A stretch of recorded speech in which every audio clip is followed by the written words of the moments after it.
We have in the studio here with us Chijioke Mbaeyi, who is one of the conveners of the Red Card movement. Thank you very much, sir, for joining SaharaTV. Thank you for having me. Thank you. I'd like to ask, what is the Red Card movement about? What are its motives and what it intends to achieve at the end of the day? Okay. The Red Card movement was born out of the desire of a group of Nigerians trying to activate the office of the citizen. Now, one would have to ask, what is the office of the citizens? In order to explain that, I have to go back to the theory of social contract. Social contract is born out of the result that citizens agree to give up some of their rights to the government for protection of fundamental right and provision of good governance and accountability. So, personally, I have my own index which I created in that faction, which is normally saying that if citizen gives up their some of their rights, now government is under an obligation to ensure that citizens' gross national happiness goes up. That's what's really it is all about. So now you see two sets of people. You see on one hand the citizens, which give up some of the facilities that they are supposed to ordinarily have for themselves to government. Now, so that's a contract. You keep your bargain, I keep my own. We function as a party. But that has never been the situation in Nigeria. Citizens has always continually kept their own side of the bargain, which it's required as far as the social contract is concerned, but the government over the years have actually not delivered. Now, the question has always been, why is the government of Nigeria not delivering? Now, we over time understood that there are a group of people who are a political class who thought it's their right to actually govern Nigeria, and whether you like it or not, they will always be there, so some of them are not competent, they don't account to the people as to their time in office, and they are not compassionate.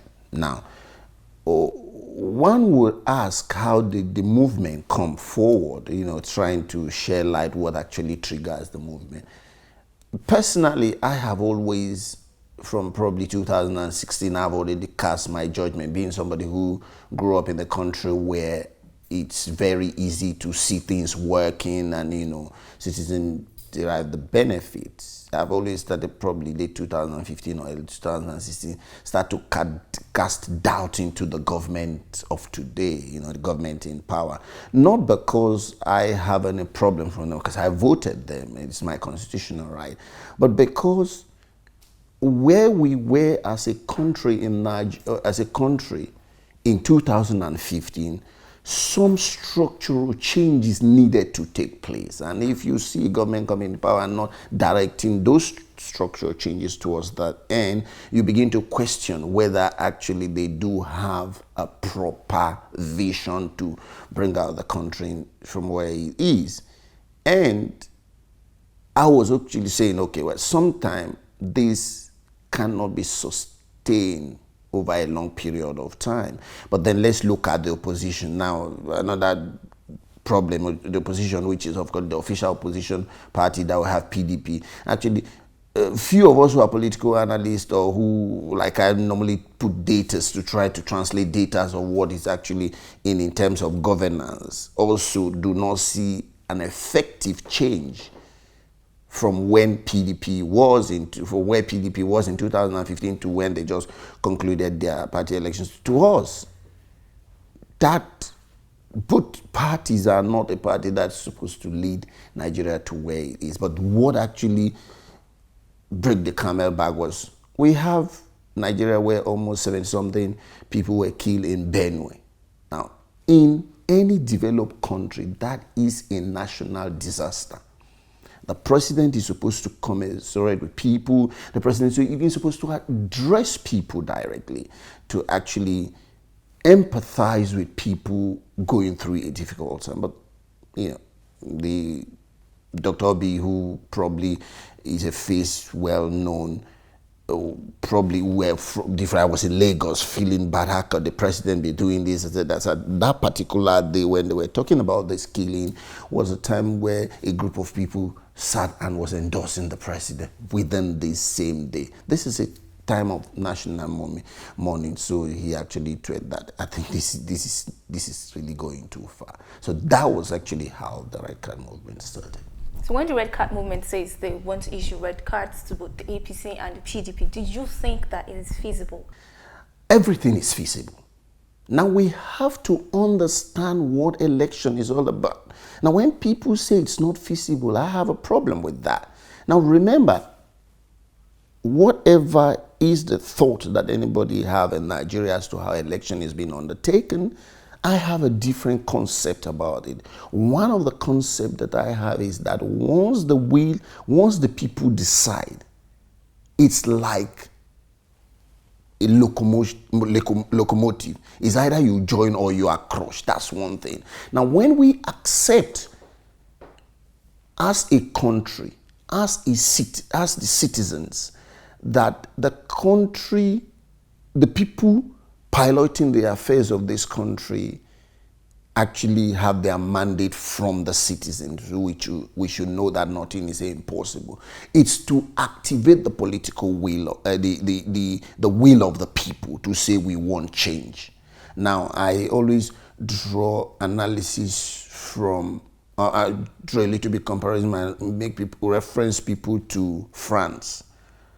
Macron, his party was less than a year and he's currently the president. So what you will see is when you get the desire of the people, when you get the determination of the people to drive change, it must happen. Even under 24 hours, it will. A writer who writes for the cable news by the name Frederick Wabufor writes, and I quote, "I would compare Ezekwesili to Madonna, Queen of Pop, who for decades has kept her magic for controversy. My worry is that Ezekwesili has amplified another movement which is lacking in sensibility and purposeful mission. From what I have gathered, the mission of this amorphous group is to kick out the PDP and the APC. No political party in Nigeria is unblemished. This is because people make political parties. I urge the former minister to invest more of her time in teaching leadership to Nigerian youth." Do you agree with the analysis of this writer? I completely disagree. Now, my position is clearly simple, and I think a whole lot of people in Nigeria do not share that position, primarily because they've not dug deep into our political structure. When I go out, I ask people, how many political parties do you think we have in Nigeria? Some people say, well, I don't know. Some people say, we have 68 political parties. That's registered political party.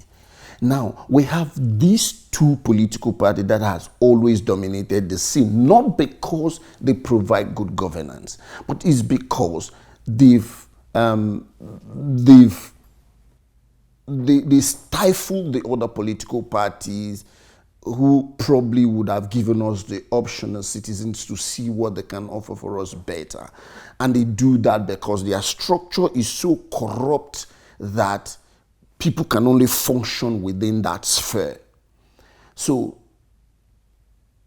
if you want to say, prepare the youth, you cannot prepare the youth from the existing structure of APC and PDP. It's practically impossible because the structure is so designed not to yield the future. It's so designed to yield the same set of people. Now, if you look at both parties, which is my argument over and time, you can hardly identify what differentiates both of them as a party. If you live like us who've stayed abroad for some time, political parties have ideologies that they drive through that you can hardly change. Now, one of the ethos of the Red Card movement is none of the conveners, the conveners of Red Party movement are non-partisan. You are banned from being a party member. So what we are trying to do is, one, we are trying to unlock those dormant structure that has over the year made these two political parties to evolve. For example, first statistics, we have 95 million eligible voters in Nigeria. As at the last election, which is 2015, we have, I think it was 65 or 69 registered eligible voters. Now, guess what? How many people voted? 21 million, or not up to 25 million. Now, that is a serious problem in any country, where you have a group of people who are eligible to vote. A great proportion of them apply and have a voter's registration card. Less than a fraction of that did not vote. So that's a problem. Now, if you also look at another area which gives concern to all of us who are Red Card movement, the greatest population of voters in Nigeria in terms of age bracket is between 18 and 24. Now, this is one of the asset that Nigeria have in terms of voter. Now, if you look at that, is even the lowest. Now, I gave you statistics about the data, about the percentage of eligible voters, about the percentage of youths and people who didn't vote. So, the other mandate that we're working on is, which we have actually said, the two political, Obi will call it 6.5 dozen. And Obasanjo also actually confirmed that they are almost equal and the same, so they can't give us nothing. We want to free up the space for those political parties that are there to actually sell us what they want. So we look at competence, credibility. Of course, these are what drive people to be leaders. Why are we going to be given the option to select from the less of the two evil? I made my argument in London in 2000, and when Jonathan lost the election, I said, as far as I'm concerned, PDP and Jonathan gave us no option. We had only one candidate for that election, and that was President General Buhari, then candidate Buhari. So that's the option that they gave us. But now we want to actually change that. Let us have credible people, competent people, try to vie for elective positions. So we have a structure within the Red Card movement, of course, again, a department that is in charge with actually, you say you are qualified to be the president, or you say you are qualified to go to the house, or you're qualified to be a councillor. What are your CVs? What are your resume? We will check those things. We will independently verify them. You say you went to this school, we go and check. That's what we do. So we want to actually collect data, collect information, and transfer that knowledge to the electorate, so they can actually make a decision. Again, remember, we are going to create a tool that a type of tool that will make it easy for an electorate to be able to score anybody who wants to seek an elective post. But it doesn't stop there. It continues after that. That we are talking about, we want to put the office of the citizen first. So you get in there, we hold you accountable. Ekiti State elections and that of Osun State would, be coming forward before 2019 presidential elections. How confident are you that the Red Card movement can use the forthcoming, state elections of Ekiti and Osun State to act as a test run for their objectives? We concluded a telephone meeting.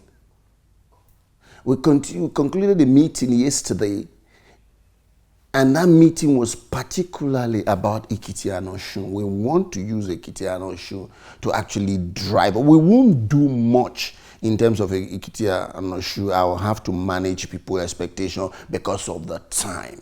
Now, most of the tools that we're developing with Red Card movement and most of the effort that we are making, we are not using any ready-made standard. We are actually creating the one consistent with Nigeria as a country. So it's country specific. So most of the tools like proficiency, quality, credibility, you know, the threshold for assessing somebody who is credible internationally is different from the threshold for assessing somebody who is credible in Nigeria, because we have our own way that we see things, which ordinarily international they don't see it like that. But we are gearing as much effort as we can towards Ekiti and Shu to do what we can to actually see, because that will be a test run. Now remember, our first mandate is to unlock. We want to unlock those dormant areas that do not take part in the election. Yes. So there are other parties. Bring what you have. Why will it be all about APC and PDP? There is always joy in having a lot of options. And everybody will tell you, and people will know, is when there are more options, the competition to impress goes up. So people have to compete. People have to give their best. So because we have this thing about APC and PDP, they think that they are entitled to the political landscape of Nigeria. They can bring anything. They know we don't have a choice. But if we look across other parties, now, when they feel threatened, probably they will do some change. We expected, everybody know that in any country, if you want to do what we call political hygiene, you do constitutional reform to actually do a constitution to represent the will of the people, which our constitution doesn't represent the will of the people. You have to do, we have to build institution. We also have to fight corruption, not selective corruption, actually proper corruption, which, of course, one of the rules about fighting corruption is that you clean your inner house before you clean outside. So nobody stays outside and attack your inner house and say, well, you can't tell me you're fighting corruption when your house is this way. And also we have one big problem that Nigerians always ignore, the self-esteem of a Nigerian person.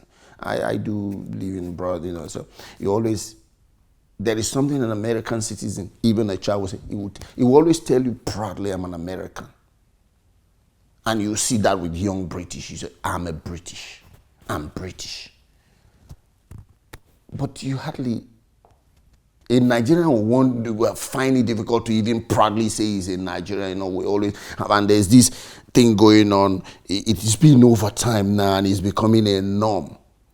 I've lived in my life where I live a great proportion of I wasn't born in Nigeria, I was born in Cameroon, you know, and then I live in England. A great proportion of my life, I've lived in England, I hardly see reasonable people in England going to America to have a baby. But it's a known practice now. When people get pregnant in Nigeria, they actually look for where to go and have that baby as opposed to Nigeria. That is self-esteem below zero. So we want to get some sense of belonging somewhere else. We have a country, let us fix it.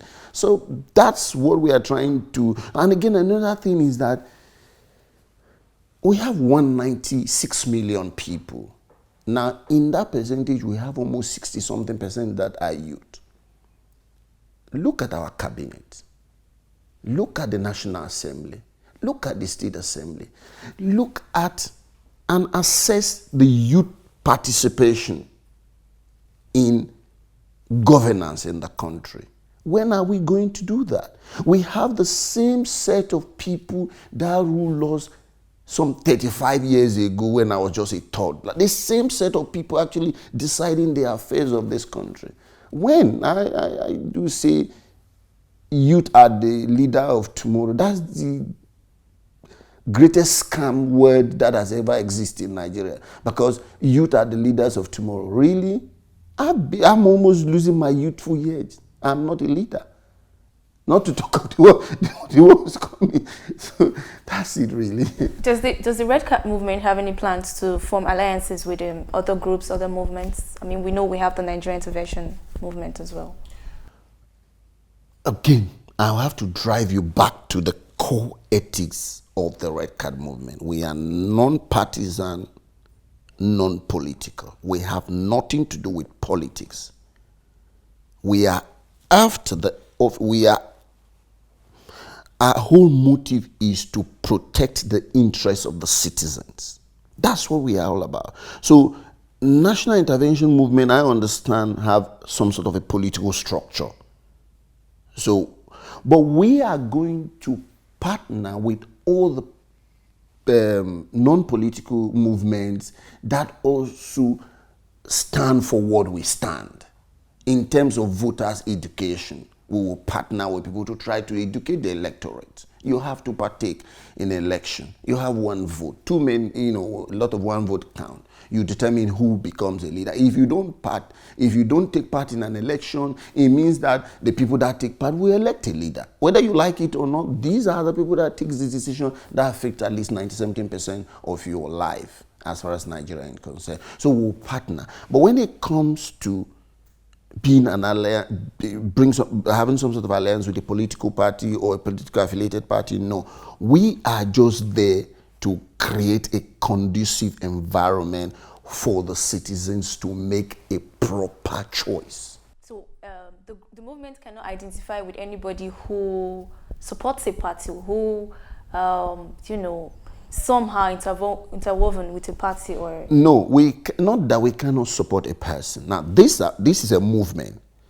The movement, we can, of course. One of the things that we are doing is that we are going to write to the remaining political parties, that these two political parties which we have independently think or taken a line that they are not the future of Nigeria. Mm-hmm. And I think based on the letter, from the letter, the content of the letter that the president just wrote, which actually was released yesterday, he almost told that line that the message that we are sending. We are saying, Red Card to APC and PDP, they cannot, they have no future, they have no plan to better the life of a common man in Nigeria. So let's open up to other parties. So we are going to put so much information about other political parties, whoever want to contest on the platform, after we've independently verified this information and put it to the citizens.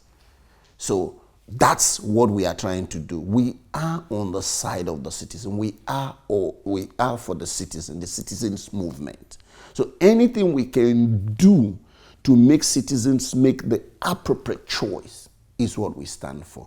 So a movement comes, we can partner with you in terms of voter party, but when it comes to our independent, that's trying to assess and put candidates, the knowledge about a party, information about a candidate, and the data to citizens, we are not going to compromise that.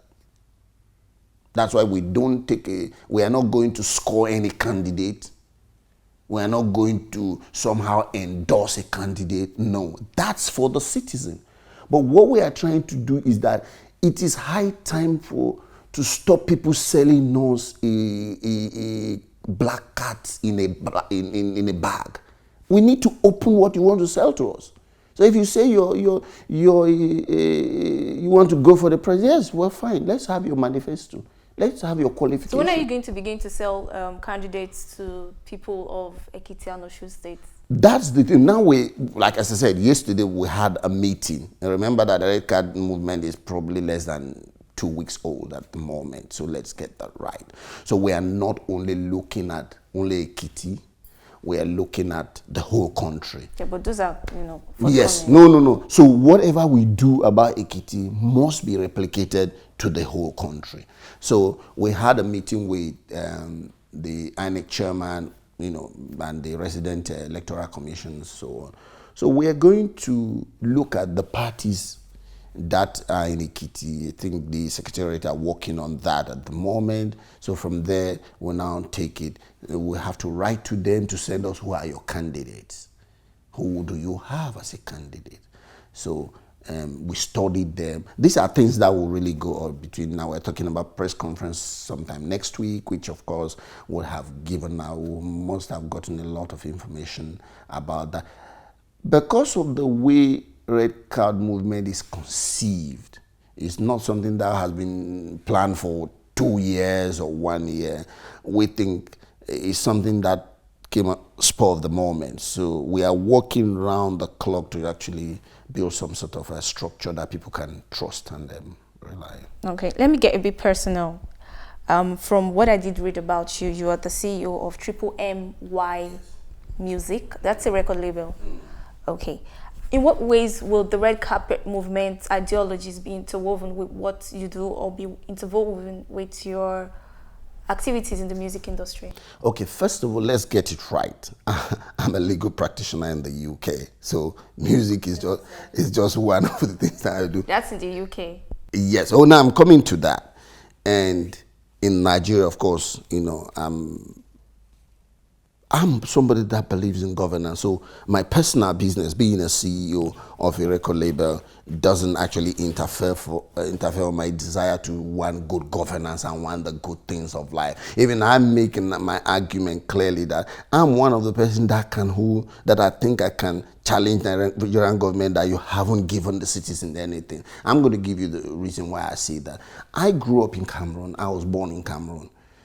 And I went to one of the best schools in Cameroon, and there are benefits that I benefit as a student in Cameroon, which I don't believe 90% of Nigerian students will never benefit. I enjoy something like half fare as a student traveling. I had scholarship. You understand? So I never experienced power failure. So there are things that I enjoyed as a student growing up in Cameroon.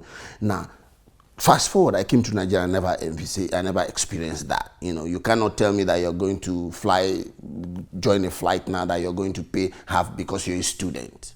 Or you cannot tell me you want to even join a bus to East, you say, or to Abuja, you're going to pay half because you're a student. Now, that's in Nigeria. Then I moved to the UK to complete another phase of my studies. Within the time that I'm a student, I enjoy the same facilities that I enjoyed in Cameroon, which is, of course, I had to pay 1/3 of the fare, bus pass, train, and even some shops give you discount as a student.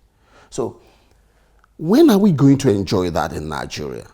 Is it when we die? So that's my personal experience in my business, trying to drive my business. Of course, if you've looked at my business, it probably was just incorporated in 2016, quite young, but we're doing as much as we can. But it doesn't take away my zeal to say, I want Nigeria that my children can live in. I ask this question because most often it's actually a norm that towards election periods, towards campaigns, we find that politicians use musicians, entertainers to canvass for votes, and they get to sing for them on campaign days.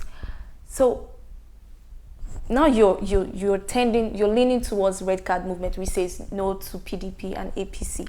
So would you have artists under you or entertainers under you go to, canvass votes for the same people that you're issuing a red card to? Okay, fine. I'm the CEO of my company. You understand that company is independent structure, and I have 3 artists on my label, plan to sign some. As far as I'm concerned, and my background being law, I don't interfere with what people do individually. Now, but as far as I am concerned, I stand for no to PDP and no to APC, which is what the red card movement is. That's what I will continue to stand for.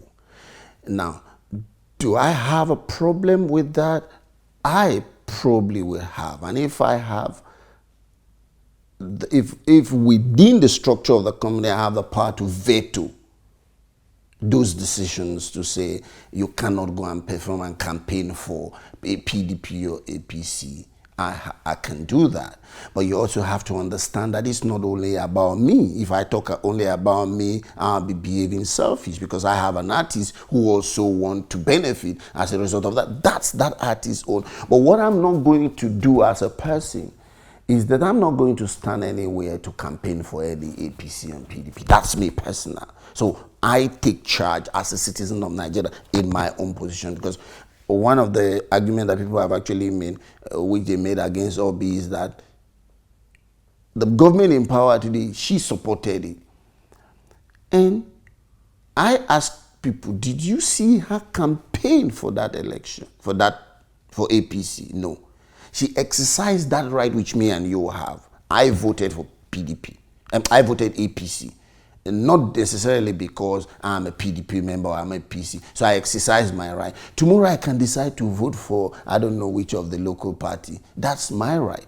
In the UK, I support one club, which if I call it now, you would know that, Leighton Orient. Do you know about it? You don't. A lot of people, because people in Nigeria know first division. This is almost about third division. But that's my club. That's where I live just close to it. So it's my local club. So that's the thing. Everybody have their right on what they do and what they don't do. Within my person, not my company, my person, I have to stand for a red card movement. And I don't see any way that I'm going to compromise that position. But let's get that. Let me just share a little bit of light about what entertainment, what entertainers do and how we think they can fit into what we're standing for. Remember that our core value is that we want to unlock, we want to get as much people as possible to vote. We can get entertainers to get involved in that area, which is what I'm actually talking to a couple of them, because this is my community. I know them. I work with them. We do things. So to get as much as you get, we can't stop you from campaigning, for whoever you want to campaign. But what we are saying is trying to send a message that everybody should be part of eligible voters to go and register, get your card. So how they decide to run their personal business is theirs. But we know, I've always said it, that it's highly unlikely for PDP or APC to occupy Aso Rock in 2019. And we're determined to deliver that. Thank you very much, Mr. Chijioke Mbaeyi, for joining us in the studio.